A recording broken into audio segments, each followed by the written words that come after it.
Hello, welcome. Welcome. I had a little bit of technical difficulty today, and I feel like I look a little disheveled. I am currently in Santa Barbara because I am doing a meeting for a small company, and it's a team retreat. And so I've been here for a couple of nights, or one night actually. I got here yesterday. And if you haven't stayed at the property, it's called Ritz Carlton Santa Barbara Bacara Resort. And it's located actually in Goleta, which is a little bit up the coast from Santa Barbara proper. So it's a little bit more isolated and a little bit more remote. And so it's kind of tucked away. It's still close enough to civilization. So you have access to the market and gas station and all of those things, but it just feels like a resort. But anyway, before I get into all of that, my name is Jane Yu. I am a wedding and event planner based in Los Angeles. I am the co-founder, co-owner of UNS Events. And I help engaged couples plan and design their wedding from beginning to end. I love supporting my couples through the process, just making their lives a little bit easier, keeping their stress to a minimum, hopefully their enjoyment to a maximum while they're planning their wedding for the better part of the year. Today, I decided I'm going to talk about hotel weddings. I really wanted to show up today no matter what state I was in because honestly, we were doing the retreat and then we ended a little bit early. And even though I still have a little bit of work to do, we decided to go sit by the pool because one should enjoy oneself when they're at the Ritz in Santa Barbara. And so we were out there for a little bit and I was contemplating just skipping my live because one, I don't have a big of an audience yet. But two, also just because, you know, I guess mostly that because I was like, if I don't have really an audience, then what's the point of showing up? But the point of showing up is to show up. So I'm here and I wanted to make sure that I stayed consistent weekly with my wedding planning Wednesdays. So here I am. And I wanted to talk about hotel weddings because I just thought it was appropriate. And I wanted to run through the pros and cons of it. Hotel weddings are definitely still very popular. I do know that, of course, a lot of couples now opt for the unconventional, a little bit out of the box, non-standard wedding venues. And there's so many beautiful ones out there right now, especially in Southern and Central California. But hotel weddings are not to be slept on because I think if you choose the right property for you and your partner and also your group, it can be actually truly an amazing, amazing experience. So I just wanted to dive into that. And I walked the property of the Ritz today with one of the sales managers. And it's awesome because at this property, it's sprawling. It's 78 acres it sits on. And they have, I think, around 350 guest rooms, give or take, which is quite big. And they have multiple different spaces that you can choose from for ceremony, for cocktail hour and reception. And the good thing, though, is that they only host one wedding per day. And I think that's great because it makes the person getting married on that day, and they host weddings from Thursdays to Sundays. It makes the person getting married feel special. It's never great when, I mean, of course, everyone's getting married all the time. You're not the only one getting married, but at the particular property, you want to feel like it's your day versus more than one, you know, bride and groom or bride and bride, more than two partners running around with pictures and all of that. So they only do one a day. She did tell me that they used to do two a day, which was obviously pretty, uh, what is that called? Pretty hard on the staff and just not great again for scheduling because you have to figure out where people are doing pictures and not overlap and things like that. So they only do one a day here. It's not the case for every hotel. So I wouldn't say it's a con, but it's definitely a thing to consider is does your hotel that you're looking at, do they do more than one wedding per day? And of course, if it's exclusive to your group, then I'm sure the minimums are a little bit higher, but that's kind of what you're paying for. But just moving back a little bit, I love hotels because a lot of times they're all inclusive, meaning they have food and beverage, of course, that you have to order through them. You have amazing staff. There's always so much staff that will help you take care of anything. And even as the planner, it's really, really helpful for sure. So that's always a plus. And sometimes you have to pay additional for like security and bartenders and chefs, maybe if you have like interactive stations. But that they should tell you with the contracting process, or it's kind of in not in the fine print, but that contract is pretty long. So you should read through it and make sure that it's going to have everything that you need. And it's turnkey in a sense. You'll have furniture too. It may not always be to your liking, so that's a thing to consider. It's a plus too. Like if you go to a property where it's really well designed and they take care of all those little details, then you don't have to worry as much about chairs or something like that, or having really, not great looking chairs. And so you always want to ask about that. What kind of amenities are offered? You don't want to just think that, oh, hotel has chairs, that's all going to be good. You want to see what that looks like. Um, and then you also have, if you're, most times, even if you're getting married local to where you live, a lot of times couples will want to have a different getting ready space or stay in a hotel for the weekend just to have that experience because you're getting married, you want to relax, you want to have a central place, and a lot of times you'll have a hotel room block for your guests anyway. So it's great because at a hotel you already have a room that you can book, and a lot of times they'll give you complimentary nights, sometimes complimentary upgrades, which is really really nice for the wedding party to get ready and such. So that's another great amenity that I feel like hotels offer for sure. I think some things to consider, which I already talked about, is usually very standard folding tables and linens, folding banquet tables and linens. So you're going to want to um, rent chairs and other furniture. So that might add to your costs, of course. But it's not like they charge you less if you don't use their items. So that's something to consider that you want to think about when you're in that discovery phase of venue research.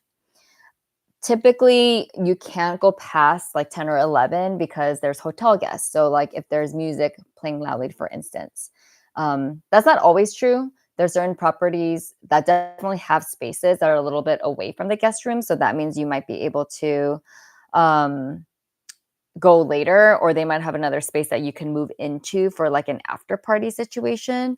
And so it's not always the case, but that's definitely a question that you want to ask is how late can I go? If going late and partying after partying is important to you, then you definitely want to ask that question as well.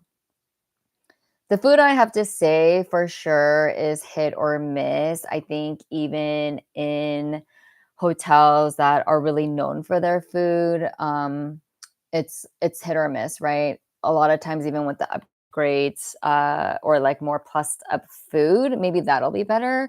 But it has pretty standard options, I would say. If you're doing a destination wedding, of course, like that's a little bit different. It might be a little bit more specific to where you are. So if you're in Mexico or in France or something like that, you might be you know you might have better food, but who knows. Um, but yeah, I think I went over the gamut of just kind of what there is. I think one thing to look out for sure is F&B minimums. When they quote you that, that doesn't necessarily mean that's what the wedding is going to cost. So, for instance, if it's a $10,000 F&B minimum for 200 guests, you're like, oh wow, that's only quick math. 50, $500, I don't know, $50 per guest. But actually, that's not always true because you have to look at the actual menu and what they charge. Because for the wedding package, for 5 hour open bar plus a 3 course meal, it might be $150 a person. In which case, you'll definitely hit the minimum and more. So what you always want to do is ask for a proposal. For this many guests, what is the F&B minimum for the date, for the space? And it may not always be based on the number of guests. It may be based on the space you want to use. It may be based on the day or like season you want to be in. So it depends on a lot of things, but I would always ask them for a proposal because that will lay out all the fees because there's always a service charge, there's always taxes, there may be staff fees that you're not aware of. And you always want to ask for that to see what the actual cost would be. And then when you're contracting, also, you want to make sure that the guarantee is not too high because you can always add people. But let's say you're inviting 150 guests, you don't want to say, oh, I'm going to have 150 guests. You want to be probably somewhere between 100 to 130 because you can always add more. Of course, you want to plan for a space that has capacity for, it's very rare that you're going to have all 150 guests respond yes. It's probably not rare, probably never happens. But even if you have 140, you always want to tell them less because you can always add, but it's hard to take away. You want to check what that attrition rate is, though, because if you say you're going to have 110 guests, they usually have an attrition rate, meaning you have the ability to adjust it some percentage below that rate or that guest count. So if you have 100 guests, let's say, and you have a 10% attrition rate, that means you're on the hook for 90 guests.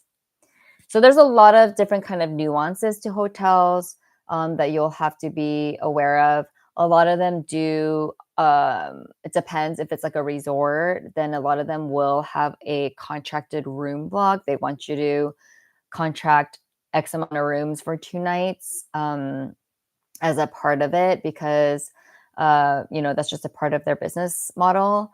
And so that's something I know that can get stressful for couples because you're on the hook for filling X amount of rooms and you're not sure if everyone's going to stay. And of course, like a place like the Ritz, it's like you might not have guests wanting to stay here because it's quite pricey. And even though the group rate is going to be a lot better than what the listed rate is or the market rate, it could still be very well above people's budgets. But a lot of times, most of your families will stay at the hotel with you. So I don't think it should be a huge issue. So all in all, I think a hotel is a good option if you want the convenience and the staff and just kind of everything all in one place. Of course, you still have to hire your vendors like your DJ, your photographer, videographer, your florist, and all of that. But good news is hotels have plenty of vendors they work with, so they can definitely recommend ones that are familiar with their property. I think one thing though is a lot of ballrooms don't have a lot of natural sunlight. And I know that sometimes is important to people. A lot of them do have outdoor ceremony options and they do provide an indoor backup space in case of weather. So I think that's a good thing about it too. But of course, the indoor spaces are not the same as getting married on the lawn beachfront, like with the view of the coast. And so you have to be okay with those options because, you never know with weather these days. Like yesterday, it was supposed to be nice and it rained for a little bit. And right now I can see it's a little bit breezy, but it was just sunny right before I walked in. And so you never know what the weather these days is, and you want to plan ahead or at least be aware of those options so that if you have to change directions, you're not blindsided, you're not disappointed. It may be a little bit disappointing, of course, but it has been known to happen. And so I think it's better to just be prepared from the beginning.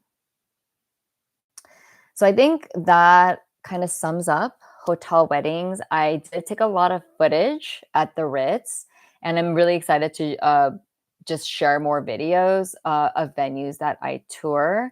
I did one at the Ondas in Scottsdale last year, I believe, and it people are still really watching it, and I hope people have been enjoying it. And I will link it below and also up here. Is it here? I think it's on this side or this side, but I'll link it up top. And it was more of a vlog because I did a girls trip there for our birthdays that year. And it's a beautiful, luxurious property as well in the middle of the city. But I love touring that venue too. I actually didn't ask if they only do one wedding per day, but I would assume that they do as well. But I'm trying to do more of these. And one thing I did want to note that kind of has nothing to do with you as the person getting married, but as the planner, it does make my life easier for sure. I am very grateful to any staff, whether it's a hotel or whether it's a venue, catering, whoever. I'm always so grateful to staff and vendors who are helpful, just go above and beyond. And I hope that we're viewed as the team that does that as well. It just goes above and beyond for our couple, for our guests, and, to a reasonable degree. I'm not just like a yes man or a yes woman, but, to a reasonable degree, I try to be, of course, kind and just make sure that people's requests are met as much as possible. But if not, then I always try to have a good reason and let them know why it can't be done or executed. And so that's also my job. But I digress. I love working with hotels, and the only thing is, if the couple is staying at the hotel, because we just did a hotel wedding this past weekend, it's so much walking. And okay, I love to get my steps in. I got like 17,000 steps in that day on Saturday. And I think I don't know how many John got, but he got at least 10,000, 12,000 for sure. But oh my God, it's like going from, like, usually at a wedding venue, you're at the wedding venue and you're just doing the things inside that wedding venue. Even if the wedding venue is large, it's still kind of contained to like 5 to 10,000 square feet or whatever. But at the hotel, you're like going to the ballroom, and then the ceremony's in another place. And then you have to go back and forth from the wedding party getting room. And then you're checking with the catering manager, going to the front desk. Like, it's a lot of steps. And here at the Ritz too, there's so many hills, and I've been loving it because I love walking. But I just wanted to, put in that side note because I just thought it was funny because we just did a hotel wedding. And I've been running around here as well while we're working, or while I'm working the event. So definitely a great uh, step taker for planners and vendors when we do hotel weddings, because we are definitely all over that property. And as I mentioned, somewhere like the Ritz, it's 78 acres. Obviously, we're not roaming all of those, but you can imagine how big the property is. So I hope that gave you a little bit of insight into what to ask hotels and just what to consider when coming to hotels. Or maybe you're decided, I'm not going to do a hotel wedding because of all of this information. So whatever your decision may be, or whatever you're curious about, I hope that was helpful. I'm always looking for, I mean, I could talk about wedding topics probably all day for sure because it is what I do, but I would love to hear from you. What do you want to hear about? What topics can I discuss? I don't want it to just be like how to's and educational. I do want to like tell stories. Like last week, I talked about wedding planning mishaps, just things that have happened with clients that they've had to deal with, because it's real life stuff. It's real life things.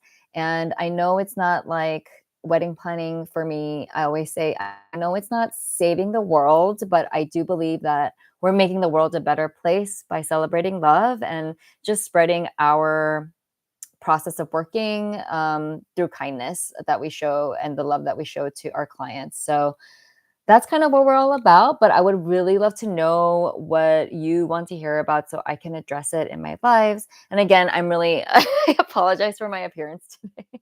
I hope I look at least like kind of sun kissed or glowy.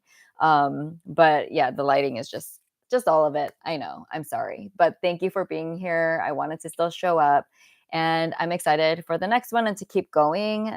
I just feel like with each live, I'm just getting to I just feel like I am just having conversations with you all. So thank you for being here, and see you next week.